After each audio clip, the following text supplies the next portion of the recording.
Hi everyone, welcome back to Alistair Davies Golf. Thank you for joining me on my YouTube channel. Today's video is all about becoming a more consistent golfer. So what I want to share with you today is 3 tips, 3 areas of the golf swing which I think will help pretty much any golfer out there for any handicap become more consistent. What they involve is setting up the golf ball in a more correct fashion from the point of view of posture and elbow, and then from there a simple motion thought concept to make you extend and accelerate through the golf ball with a correct finish to help provide a more consistent impact position to give you a straighter ball flight and more consistent contact. Keep watching to find out how.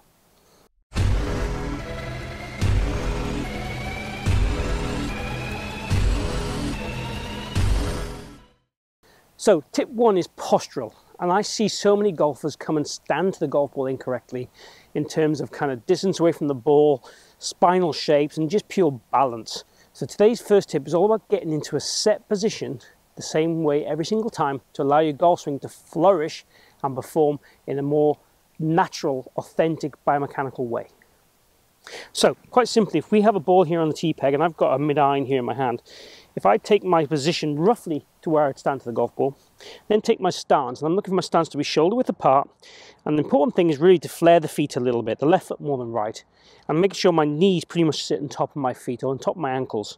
And then from there really what I'm looking to do is take the golf club and stretch it out, and make my back and neck as straight as I possibly can, then tilt from my hips until that club touches the ground. Now hopefully that will arrive at the same location as the ball from a point of view of distance. So I want that ball to be in the center of the club and I want that location to be consistent. So we can do this in numerous times, bend on my hips and try and get that location the same every time. That will tell me I'm roughly the right distance away from the golf ball. Now when we're in this position, there's 2 things I want you to do. Take your right hand off the club and place it on your right thigh. From there, push your hips a little bit towards target. And as we're doing that, I'm just raising my left hip a little bit, pushing it towards target and raising it a fraction. Secondly, I want this hand to be on the thigh, and from there I want you to basically what I would call give blood. So we're going to go into this kind of dumbbell position, as if we were lifting the dumbbell, or giving blood position, leaving the left arm pretty high and proud, and this is tip number 2, and get the hand on position in the give blood shape. Now what this is going to allow us to do, both these things, so with the hip levels and the arm shape correct, it's going to allow me to get the golf club traveling on the right direction. It's going to allow me to turn correctly behind the golf ball. With those 2 things incorrect, for example, like the right arm on top, I'm going to want to use my wrists more in the takeaway, or I'm going to pick the club up. When my hip's more level at the start, there's a tendency to sway or stack myself on the left-hand side too much. So if you have a correct backswing, obviously these things aren't so important. But if I'm looking to build someone's golf swing to be correct and have things to make them more consistent, standing the correct tilt, standing the correct distance away from the ball, hip levels and right arm shape correct is going to allow their swing to form more natural move. So let's go through and hit a shot just doing that. Oops. So get my distance away from the ball and go through my kind of bow and bend routine, touch closer to the ball, push my hips, arm on, in my position. Now from there I'm going to make a golf swing.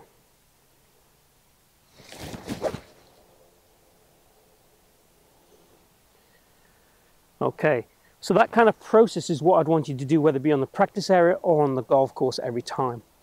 Go through the bow and bend like I did. I've done just a little bit from my distance from the ball. I'm making sure that's consistent. I'm making sure that's constant. That's going to ensure I get back to hitting the ball more in the center more regularly. It's also going to help my golf swing flourish and set the arm fold more correctly and allow me to turn correctly in the backswing. And if we do that correctly, obviously there's a knock-on effect to the downswing and impact. Let's get to the last point. So the last point I want to talk about really is one of my favorite concepts in the golf swing, and that's simply heart on my logo here to the sky. Feeling I'm pushing off the ground, pushing up, turning as I do, and I'm finishing in this much more proud, high, tall position. So I'm not keeping my forebend too long. I'm feeling my body extend, my back extend. I'm allowing then the club to extend with it and through the shot. And having that as my only thought as a motion is ideal to create that flow in the golf swing. Let's just try that for me. Same bow and bend. Now I'm going to really concentrate only on that through swing flow.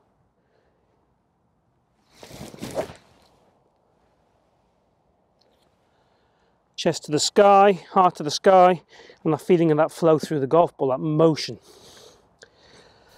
So there we have it, 3 tips, 2 of them set up, 2 of them static, and 1 in swing. And when you're playing, I only like you really to think of 1 thing in swing. Anything more than that gets a little bit too hectic for the brain. Now we want you to be able to flow, play, without overcomplicating your brain too much when you play in the golf course. We want to perform. The practice area, we can think more things, and then we can take that more simplified version to the course, for sure. Have a go at these strings, check to see how they make you feel. If they make you feel you're standing differently and moving differently, then that's great. That'll give you something to work on, something hopefully to change your patterns. If you have enjoyed this video, please click like down below and share the video. That really helps my channel grow, and I appreciate if you could do that. Also, chat down below, ask any questions, post any comments or any requests for videos, and I'll get back to you as soon as I can. Lastly, thank you for watching, but hopefully you'll subscribe. That'll help my channel also, but also means you get all the notifications of all my latest videos as they come out. So please subscribe, hit my logo down here, join me on my journey, and let's lower your scores. Thank you for watching, and see you again here soon.